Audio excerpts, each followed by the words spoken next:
新闻幕后聊新闻，这里是由 TVBS 联合媒体所制播的 Podcast 节目《新闻幕后》，我是陆夏佳璐。希望透过我们节目呢，带给大家新闻事件背后第一线的观察，让我们有些不一样的看见。欢迎您的加入。好，今天呢聊的呢，虽然不是一个具体的新闻事件，但是聊的这个主题，我们常常在新闻画面当中呢都会看到，例如说地震的时候，好，或者是说像前阵子在基隆那个山突然整个大面积崩塌下，有东西被压住的这种时候，我们就会常在新闻画面看到什么呢？看到搜救犬狗狗，很可爱的狗狗。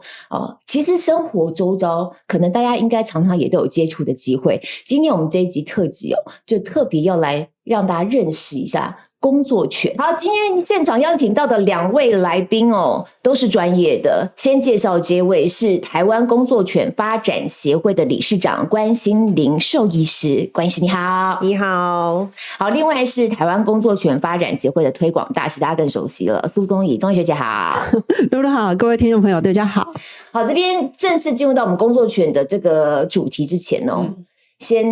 跟大家先说明一下，其实我们3个人呢是有一个特殊的关系的，我们是学姐妹。宗仪学姐呢是我的学姐，然后关医师呢是我的学妹，我们大概都差五届，差不多。对对对。然后我们是哪里的学姐妹？我们是景美女中一队长学姐妹，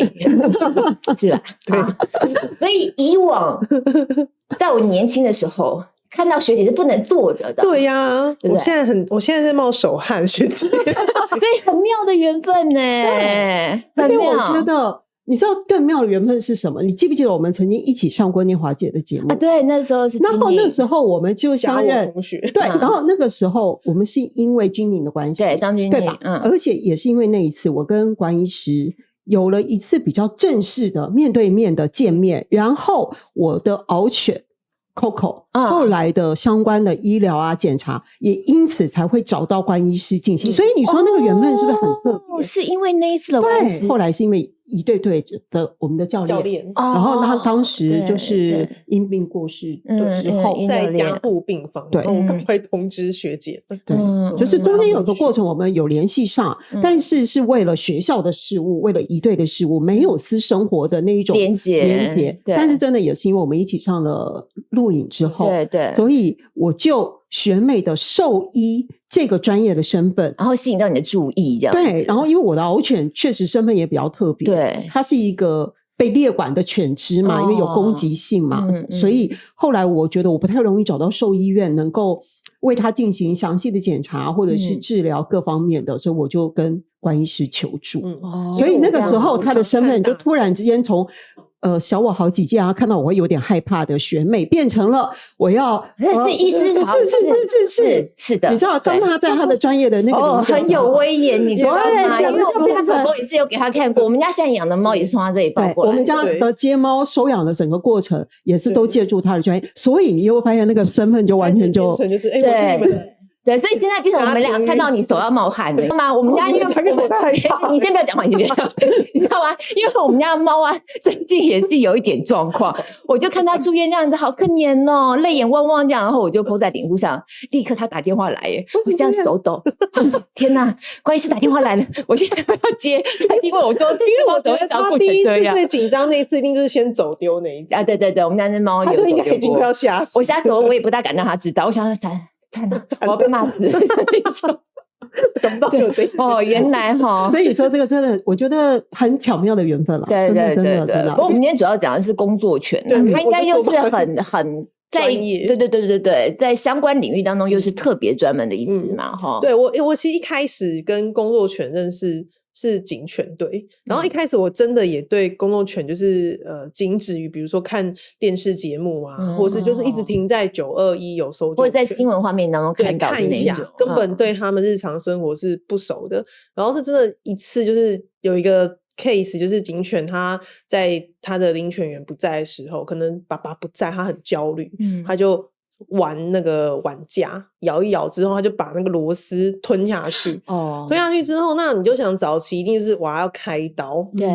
可是因为我有内视镜啊，有内视镜就可以干嘛，就夹出来就好，你不用开肠剖肚啊。因为如果你开刀，它就要恢复2个礼拜然后再来这2个礼拜，它可能就会不能知情就是你要等，然后可能再来是有吃药，有可能会影响嗅觉，就是想说啊，能不要切割它就不要切割它，对，不要切割它，不要动，就是不要做任何缝合的事情。然后后来就是因为这个事件的开始，然后他们就跟我联络说，那可不可以跟在我们医院未来就做一些比较深入的医疗因为可能他们之前就只是去看看皮肤啊，看看他肚子啊之类的，可是遇到这种哇重大事件的时候他们就需要比较专业的更精致的医疗去做然后一开始之后就开始去学说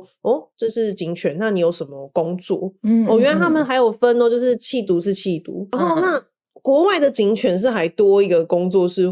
护卫，就是他们现在叫 protection 就是他要去追犯人然后其实大家还最常看到的工作犬就是什么导盲犬对，这是真的最常看到那导盲犬又不是政府单位的它就是他的辅助他生活的一个工作犬对这类型又不同所以就从一个警犬我就突然把那个知识量就是要自己去研究说那你是工作犬，你是什么类型的工作犬，你做什么事情因为这会牵扯到你可能那个在医疗的面向会有一点点不一样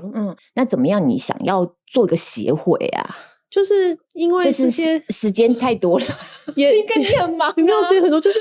因为我就说我因为本来不会接触到他因为就到这么多就会发现他们资源很缺乏就是比如说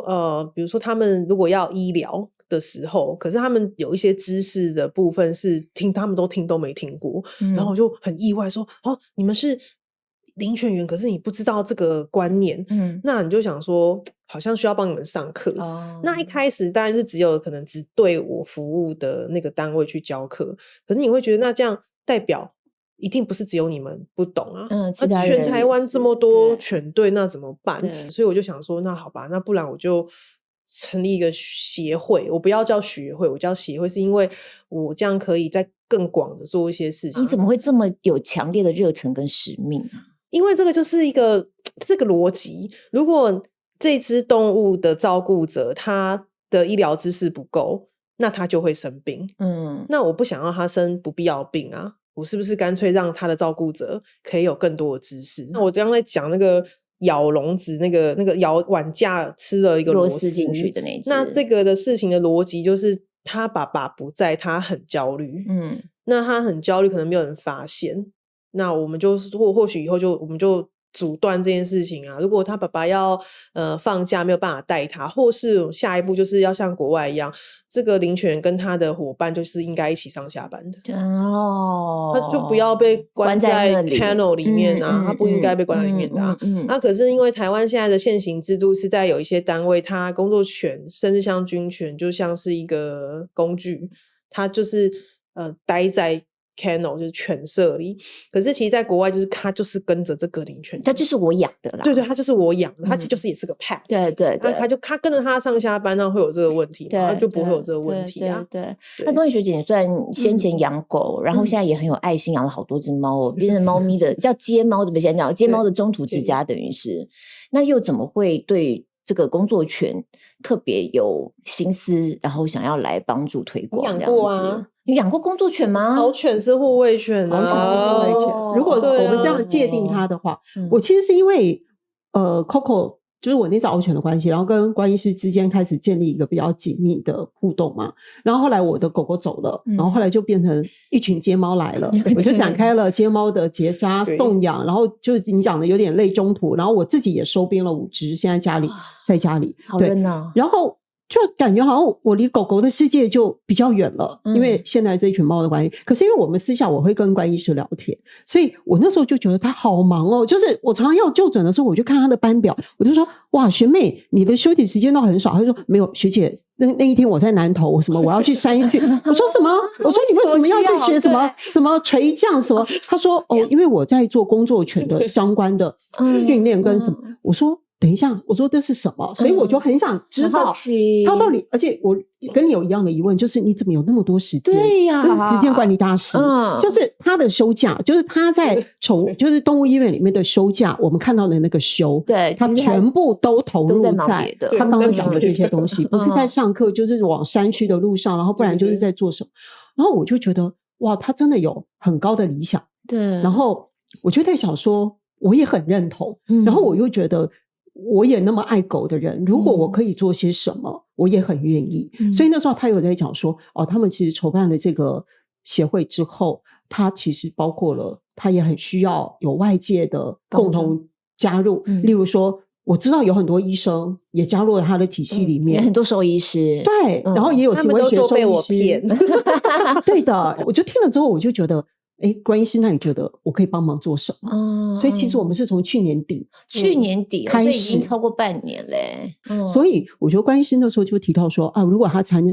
立这个协会，不是只有办课程而已，而是也有可能会能够筹募到一些经费，然后可以为这一些工作犬日后的紧急救助的医疗基金，也稍微尽一点力的话，那我觉得我也很认同。对，所以我才会来担任这个推广大使。所以你在参与这半年多的时间你看到什么是你最感触的？你有实际上跟这些狗狗有互动的过程吗？因为我们之前也想说，那我们是不是可以先跟饲主，因为有找到饲主跟工作犬，然后希望可以跟他们聊一聊，就是说当一只工作犬它工作了那么久，然后真的进到了家庭之后，它是不是从此就很 relax，它就是开开心心过生活了，就发现没有，它进入另外一种磨合的阶段。其实我觉得我们自己养狗狗也好，养猫，我们也是需要被训练的。我们常常就一知半解就开始了一种微妙的互动，然后完全诉诸于感情，其实有时候也不全然是好的。然后我就觉得我想了解他们的情况，就发现我光是看到那只狗狗，我该怎么跟他互动这件事情，就因为他是工作犬的身份，他显得格外的不同。关于是因为在我旁边，你知道他很严谨，对，他从一开始就提醒我说，工作犬并不是一般的宠物犬哦。你碰到是哪一种类型的工作犬？他那个是比利时狼犬，马利诺，比利时马利诺，标准马利诺，然后它就是很凶，军警犬界最常用。它不是凶，它可以很温和，只是因为它很聪明很敏感。所以那时候关医师就提醒我说，你要跟这只狗保持一定的距离，对，就是你对这只工作犬也要有社交距离。其实这个在我们一般我们不太会注意到这种细节，或者是我连靠近它的主人我也保持了一定的距离，因为我不能让它觉得我对它的主人有威胁感。所以它的主人当他坐在我们那时候在台大里面，就他坐在一个就是户外的石凳的时候，你知道我是不敢站着去靠近它，因为我自己养獒犬，我知道我的獒犬以前如果别人是以这种姿态在靠近我的时候，他也会觉得完蛋，我可能会被攻击。对，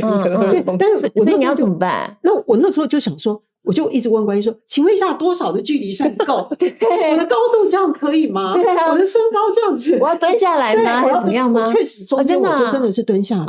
所以那个访问是我进行过，我觉得是非常特殊且难忘的一种场景。然后一切都是为了让这只工作犬是舒服的，就不要压力，没有压力的，不会因为我们旁边要进行这些采访对它产生了一个压力源。但我觉得这种东西都是我们平常没有意识。没有啊，那他这样平常可以出去遛狗吗？因为平常出去遛狗有时候人家就会带着这个预防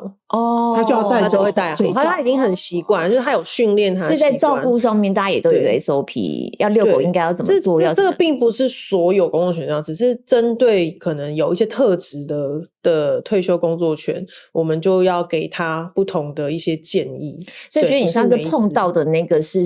他等于是把他领养回来，对不对？领养回来了，而且他领养回来之后，他有分享说，其实他不知道为什么那狗狗会一直去闻垃圾桶。因为他们可能前期又要做训练，有时候会放一些东西让他们去学闻嘛，那他可能就会很习惯，就这边闻好像闻到一个我以前闻过的味道他可能会因此，因为他们有时候也会要训练，像海巡征收犬队，他们也是嗅闻，他们也有被训练要闻肉品。这种在新闻也很常看到，就是有行李里头闻到一个什么东西，对，那带了这个东西，他们其实比如说10只狗，它不会10只狗都闻同一个东西，它会分配，多少在前期训练一定会用到一些肉品，所以我在猜啦，他那时候会去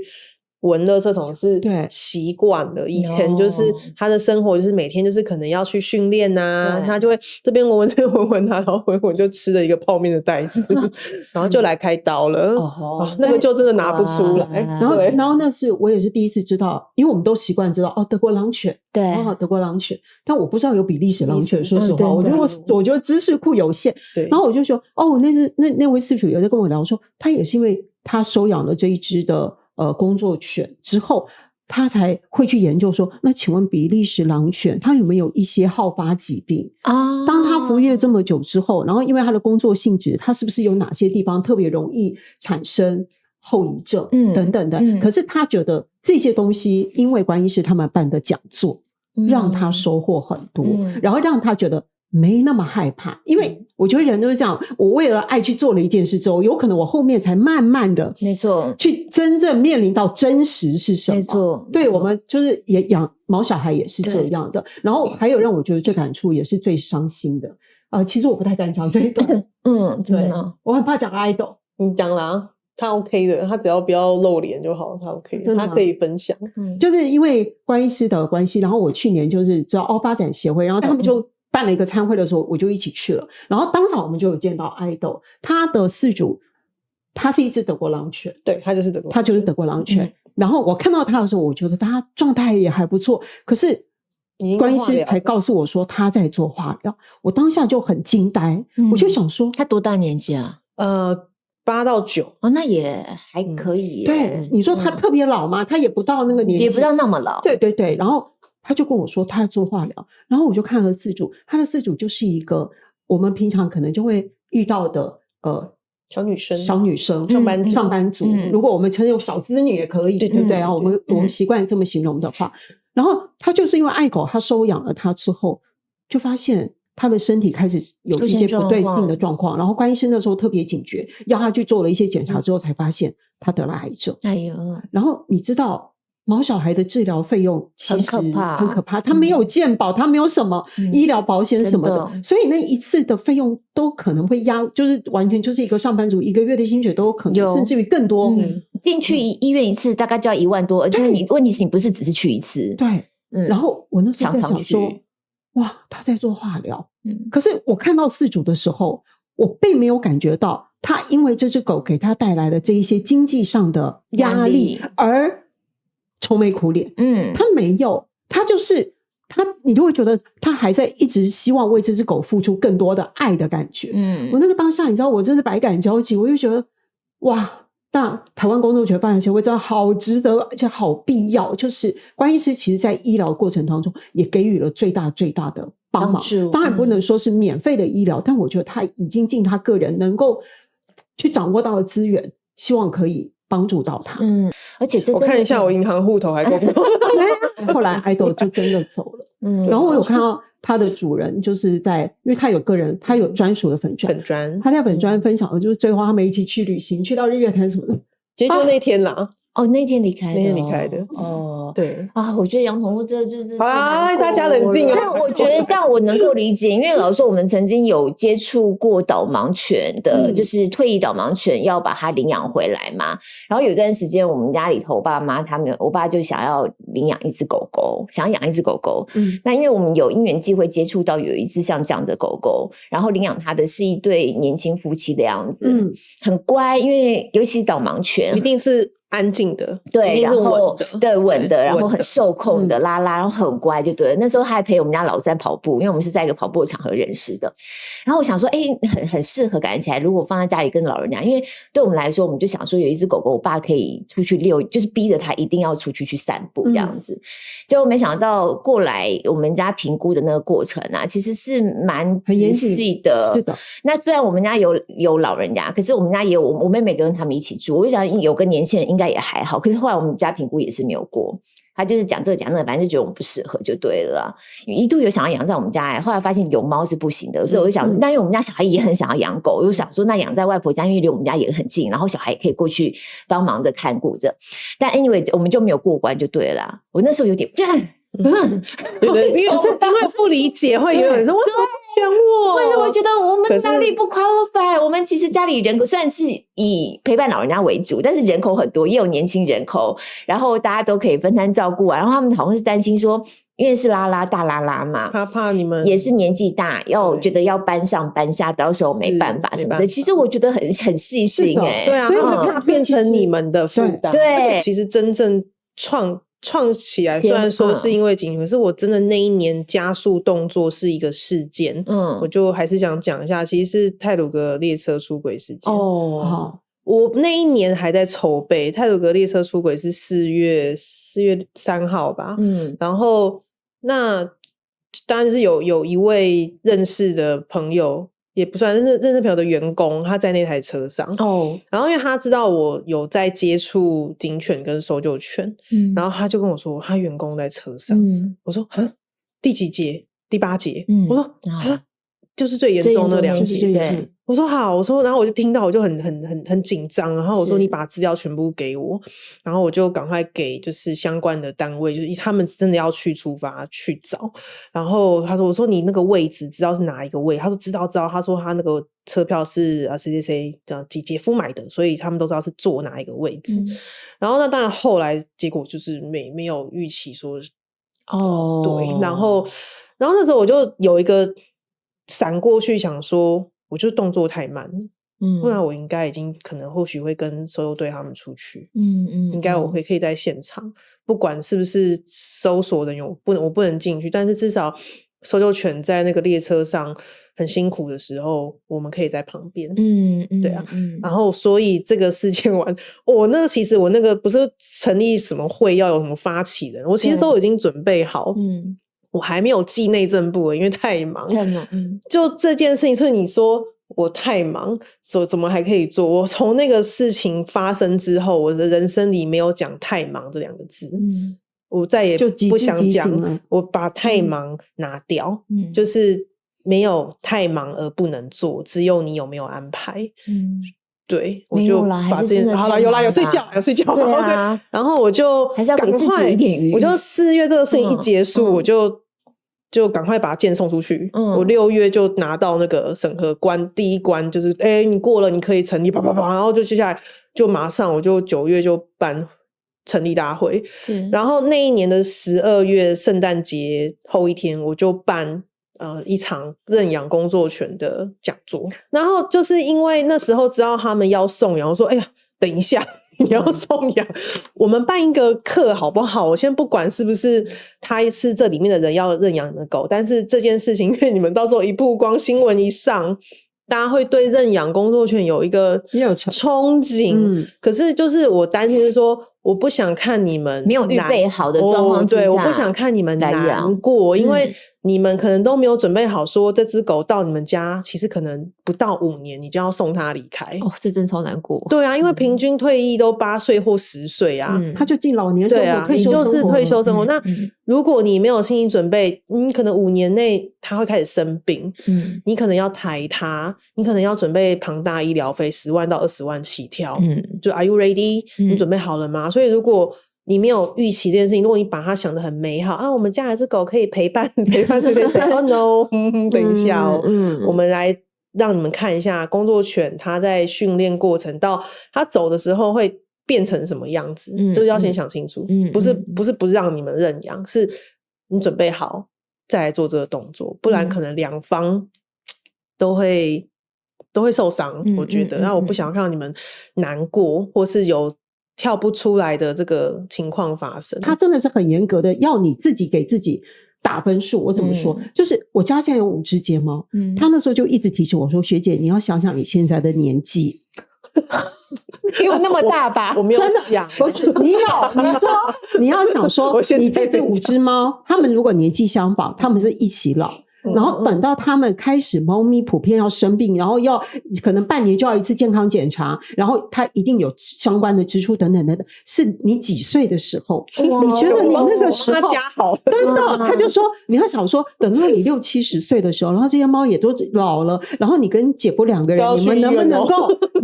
有好的条件跟资源，然后呢，我就说好，为了他们，我会好好的保养我自己的身体，怎么办？你知道，就是他刚刚在说的这些，就是饲主你的心态跟准备到底到什么样的程度，其实是很重要的。对，我还是希望就是我们整体的社会，我们现在对于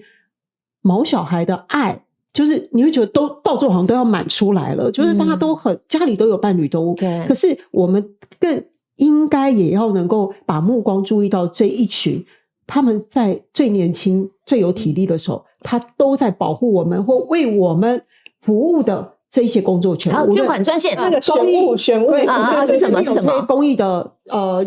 商品是什么？我先要讲的是这个其实是我个人本来生活中会用到的东西。然后我以前买的时候我就觉得好棒因为它那个保冷效果特别好。然后我每次就是野餐用吗？露营适合露营直接买2组谢谢。好了解。然后我要讲的是因为它制作的品质是很好的，然后保冷的效果各方面我自己用，然后再加上外面那个网袋，其实是我这次要求制作的业者他们为了我们这个公益活动才重新制作。就是我们现在会有育儿袋嘛，你看你养人类小孩的时候不是会有一个育婴妈妈包嘛，那个就可以当狗狗包，但它就是完全都全部往里面丢，多用途，然后又很好看。因为我其实推荐这个东西，因为我自己确实是因为我自己有在用，然后我觉得那可以结合公益，然后又是给大家就是说如果你想支持这样的公益活动，你也可以得到我真心推荐的一个好用的东西。我觉得那这样子就感觉很好。对，那当然这是很棒的，我们等一下会把链接附在节目资讯栏里头，所以大家可以直接上去好不好？直接就多带几套回家，它3件组嘛。那除了这之外，就以工作权协会的角度啊，有没有还想要跟大家倡议或说些什么的？那我前阵子其实也有人访问，就你们有没有发现，你去公共场合的时候，有一些地方它会写可让导盲犬进入。我现在越来越多会看到这个，可是只有导盲犬那所以警犬不是工作犬吗？你懂吗？因为它会可让导盲犬进入，是因为这是身心障碍者60条，因为它是辅助它嘛。好，那当然警犬、搜救犬什么犬，他们不是针对一个人的 disability 不便而出现的存在的，可是问题是他们都有任务在身啊。那你这些公共场合难道不会有爆裂物吗？难道不会有什么吗？那因为他们本来就是被训练来要做这些搜索的嘛，所以其实在养成这些狗的过程中有个东西叫社会化。可是如果你一开始你就只局限说我就只让导盲犬进入的时候，那这些狗狗少很多机会去做一般的训练。就是社会化，比如说我要能接近就是大众啊，然后我要可以听这样的声音啊，或是进百货公司啊，或是上电扶梯啊，就是会少了很多机会让他们社会化的过程。但我有一个帮大家的那个提问的好奇，就是因为刚才讲到这种犬只啊，它可能比较敏感一点，例如会靠近饲主它会有反应嘛，所以就一般的社会大众可能就会觉得说它跟导盲犬不大一样，会不会不小心我怎么样它会攻击到什么什么之类的？应该是不会，就是其实一样，导盲犬不就什么散步什么就不要靠近到一样，就是你知道它是因为尤其是工作犬出去，不论是搜索警犬什么的，他们身上都会写 K9 英文字母 K 对OK9。对，那 K9 就是大家全世界一看到就知道它是 working dog。他会穿一个背心还是？对，他有个背心，他就会写 K9。OK， 可他如果退役的话，他还是会有这样的标志。退役就不会，可是我觉得这就是在教育大家不要随便想要去未经饲主同意去 touch 别人的宠物，这也是。只是我觉得这个就会推广到宠物友善，可是我觉得那是未来的事情，一步一步来。可是现阶段是他们是公务人员啊。我懂你的意思，都不能，他不能即便他是现役工作犬，也没有办法进入到那个环境他就说你这是宠物，所以因为我被挡过，所以关律师曾经遇到过，就是他要为饲主跟狗狗一起办讲座的时候，林犬员，他找不到场地因为场地都限制了，这些犬只是不能进去的。OK， 其实既然大家每一次在新闻媒体或是什么的看到有搜救犬有警犬怎么样的时候，大家都按赞按什么的，可是就到了落实生活的时候，没有他们是被拒在。其实因为我们现在看到很多的这种公共营业的场所，它会有所谓的宠物友善。对，所以很多饲主就很开心，就我的猫小孩可以到餐厅里，可以到旅馆里，可以到哪里去。那我就在想说，会不会这些经营者，如果他们也有机会听到我们在倡议的这些东西的时候，他们能不能够也觉得我对工作权友善？我现在最近看到非常，我要很感谢，我觉得那个新北市立新的美术馆在莺歌嘛，对，然后我有去，我真的是最近期看到第一个台湾的相关政府部门的美术馆，他就写可让工作权进入。哇，太棒了，给他鼓掌。对，对啊，所以这最起码就是公部门的这些场域是可以开放的，先有一个示范性的作用嘛，因为既然大家都很为这些搜救犬、警犬、缉毒犬很感念他们的付出，然后你至少他是你的公务人员，公务人员都进不去公部门，那也是很奇怪。那公共场合更不应该去限制他们啊，因为他们这样平常连社会化都没有机会。是真的也是很棒的呼吁，最起码公部门有一些公共场域先做这样开放，让大家知道说原来是这么一回事，这样子。慢慢的可能餐厅也越来越多。那最实际的帮助当然就是点我们的连结来好厉害，怎么样都可以捞回来，谢谢你。点我们的连结来下单这个工作犬义卖户外提领保温袋3件组。如果说还想要更多认识，或者是说觉得也有一群朋友希望有机会领养也好，或者是想要跟工作犬发展协会再多一点连结的话，是也有网站嘛，对不对？有粉专，有网站，对，有 IG 都有。好，我们也把相关的这个连结都放在我们的节目资讯栏里，提供给大家做一个参考。还有，我记得宗怡学姐最新也有开一个 podcast， 苏宗怡的星期一，就每个礼拜一固定上架。你好像也有聊这个题目嘛，对不对？因为我前2天有听到。这个礼拜，对，因为其实我第1集录，我的来宾就是关医师。当然后面因为播出的时间点，因为我希望刚好我知道我们可能会有一个机会可以配合，所以就是在近期播出。不过真的辛苦，因为推广过程当中也是循序渐进啊。对啊，就是先从0再慢慢增加这样子，因为人力有限，就是我们线上的兽医师全部都有自己的工作，就真的是用业余时间，所以这真的不要现在你跟大家分享这件事情是很重要的，就是在不断的呼吁、不断的倡议、不断的让大家去理解。所以希望大家今天听了之后呢，有感动也多多分享，好不好？分享给身边有养狗的、养猫的，特别关注动物议题的，最起码先开始分享嘛，好，分享兽医师，好，立刻等一下就传给我们家的兽医师。再次谢谢宗怡学姐，谢谢关医师。